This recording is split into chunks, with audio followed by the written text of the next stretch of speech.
తింటే గారెలే తినాలి, వింటే భారతమే వినాలి.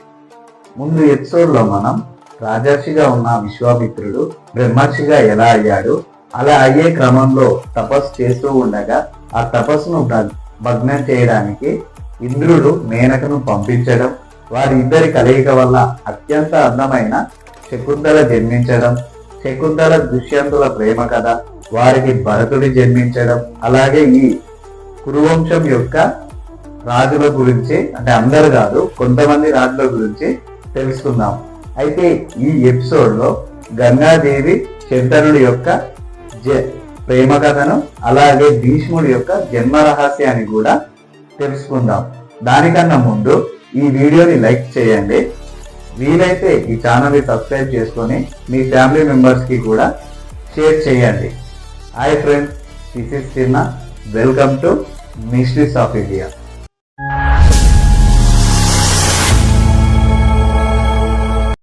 పూర్వం ఇక్ష్వాకు వంశానికి చెందిన మహాభీషుడనే ఒక గొప్ప రాజు ఉండేవాడు.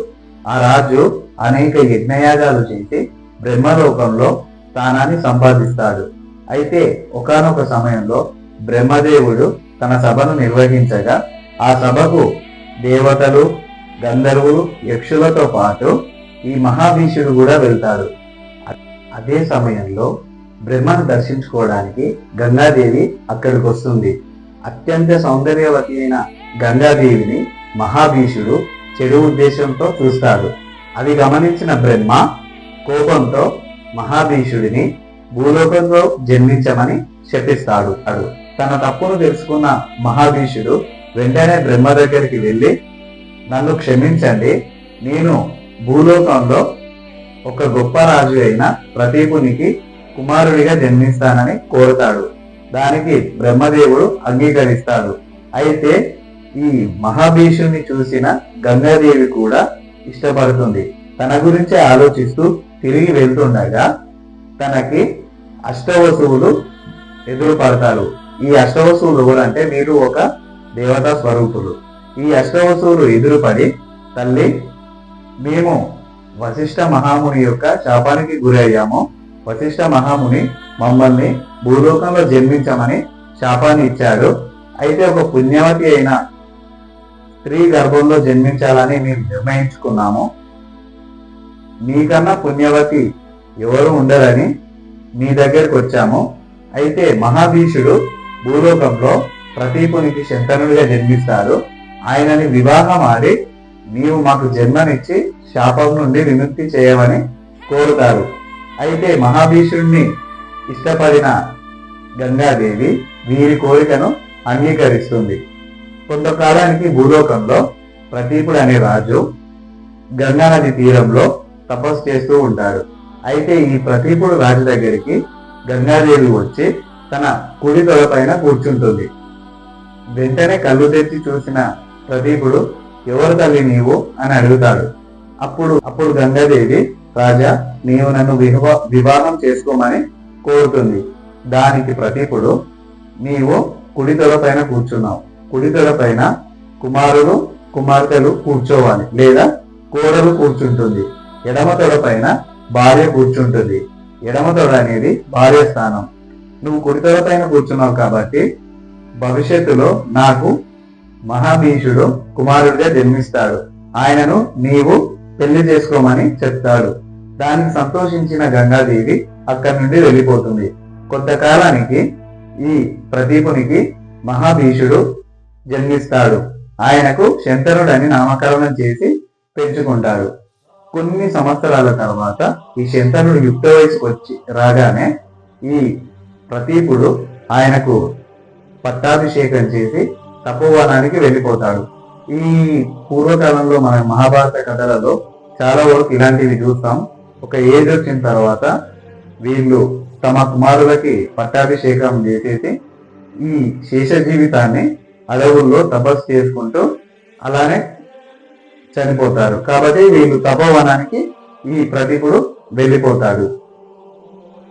ఇక్కడ కొన్ని రోజుల తర్వాత శంతనుడు గంగానది తీరంలో, అంటే ఆ తీరం వెంబడి వేటకు వెళ్తాడు. అయితే అత్యంత సౌందర్యవతి అయిన గంగాదేవిని చూసి ప్రేమలో పడి నన్ను వివాహం చేసుకోమని శంతనుడు గంగాదేవిని అడుగుతాడు. దానికి గంగాదేవి ఒక కండిషన్ పెడుతుంది. అదేంటంటే, నేను ఏ పని చేసినా అడ్డు చెప్పకూడదు, ఏం చేసినా ప్రశ్నించకూడదు. ఒకవేళ నీవు నాకు అడ్డు చెప్పినట్లయితే నేను నిన్ను శాశ్వతంగా వదిలేసి వెళ్ళిపోతా అని ఒక కండిషన్ పెడుతుంది. దానికి ఈ గంగాదేవి మాయలో పడిపోయి ఉన్న చందనుడు యాక్సెప్ట్ చేసేస్తాడు. యాక్సెప్ట్ చేసిన కొన్ని రోజుల తర్వాత హస్తినాపురంలో అంగరంగ వైభవంగా ఈ శంతనుడు మరియు గంగాదేవి యొక్క వివాహం జరుగుతుంది. అయితే కొంతకాలానికి గంగాదేవికి ఒక 12 మగబిడ్డ జన్మిస్తాడు. ఈ రాజ్యానికి ఒక వారసుడు వచ్చాడన్న ఆనందం హస్తినాపురంలో వేడుకలు జరపమని సంతోషంగా శంతనుడు తమ మంత్రులకు చెప్పి గంగాదేవి దగ్గరికి వెళ్తాడు. అయితే అక్కడికి వెళ్ళి చూస్తే గంగాదేవి ఉండదు. కిటికీలో నుండి చూడగా గంగాదేవి అప్పుడే పుట్టిన బిడ్డను తీసుకొని నది తీరానికి వెళ్తూ ఉంటుంది. వెంటనే పరిగెత్తుకుంటూ శంతనుడు తన దగ్గరికి వెళ్ళి చూస్తే ఆ గంగాదేవి ఆ పసిబిడ్డను తీసుకెళ్లి గంగలో వదిలేసి చంపేస్తుంది. అలాంటి సీన్ను చూసిన ఈ మన శంతనుడు షాక్ అవుతాడు. ఎలా అంటే ఆశ్చర్యపోయి అసలు ఏం జరుగుతుంది అనేది కూడా తన మైండ్ లోకి అసలు రాదు. అలా ఆశ్చర్యపోతూ చూస్తూ ఉండగా తన ముందు నుండి అలా ఏం జరగనట్టు గంగాదేవి ఇలా వచ్చేసి తన వైపు చూసి అంతఃపురానికి వెళ్ళిపోతుంది. అయితే తనకిచ్చిన మాట కారణంగా శంతనుడు గంగాదేవిని ఒక్క మాట కూడా అన్నాడు. అయితే ఇదే విధంగా మగబిడ్డలు ఒక 6 మంది పుట్టడం, వారిని మళ్ళీ తీసుకెళ్లి గంగలో వేసి చంపేయడం రొటీన్ అయిపోతుంది. అయితే ఈ 7 మంది కుమారుల మరణాన్ని చూసిన శంతనుడు ఒక మనోవేదనకు గురవుతాడు. ఎంతో బాధపడి అలాగే గంగాదేవి పైన విపరీతమైన కోపాన్ని పెంచుకుంటాడు. అసలు ఎందుకు చంపుతుందో తెలియదు, అసలు కారణం చెప్పదు. అడిగితే ఎక్కడ తన వదిలేసి వెళ్ళిపోతుందో అన్న భయంతో ఈ శంతనుడు తనలో తానే బాధపడుతూ ఉంటాడు. అయితే గంగాదేవి మళ్ళీ గర్భం దాల్చుతుంది, మళ్ళీ ఒక మగబిడ్డ జన్మిస్తాడు.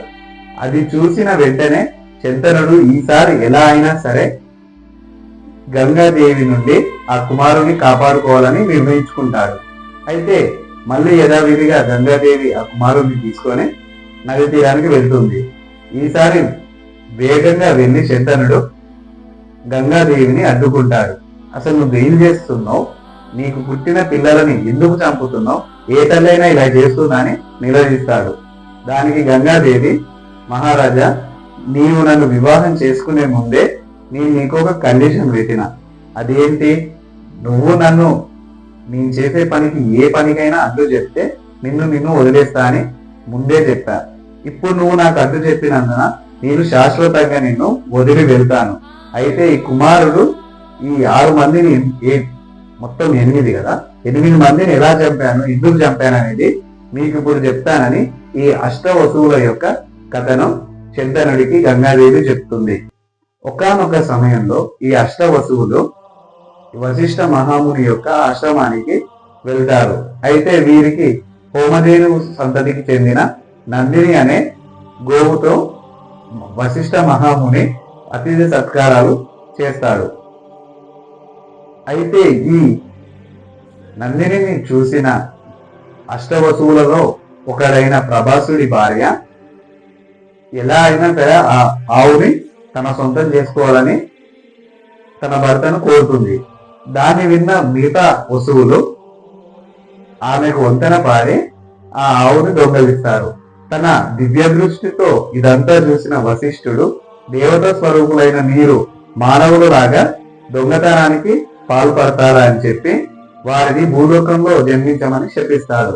తమ తప్పు తెలుసుకున్న ఈ వసువులు వశిష్ఠుడిని క్షమించమని కోరగా, మీరందరూ పుట్టగానే మళ్ళీ తిరిగి తమ లోకాలకు వస్తారు, కానీ ఈ దొంగతనానికి ముఖ్య కారకుడైన ప్రభాసుడు మాత్రం భూలోకంలోనే దీర్ఘాయుషుతో సంతానహీనుడిగా బ్రతుకుతాడని శాపాన్ని ఇస్తాడు.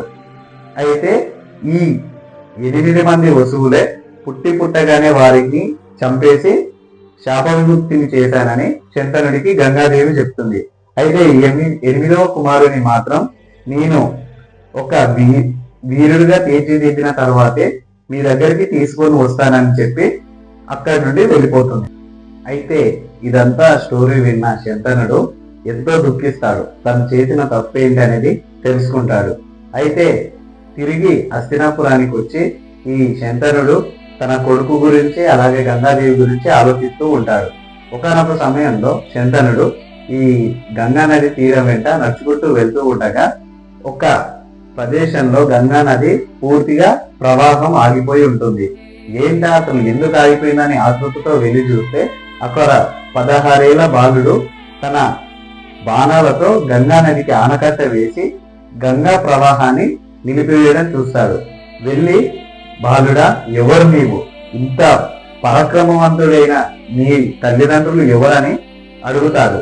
వెంటనే తను మీ కుమారుడే ప్రభు అని ఒక ఆడస్వరం వినిపిస్తుంది.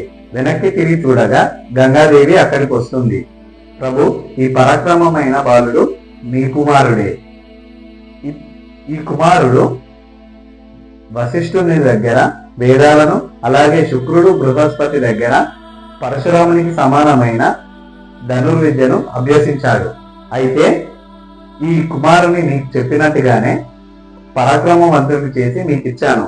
ఇక్కడ నుండి ఈ కుమారుడి యొక్క బాధ్యత మీదే అని చెప్పి గంగాదేవి శంతనుడికి శాశ్వతంగా దూరంగా వెళ్ళిపోతుంది. అయితే ఈ గంగాపుత్రునికి దేవవ్రతుడు అని నామకరణం చేసి హస్తినాపుర రాజ్యానికి యువరాజుగా ప్రకటిస్తాడు.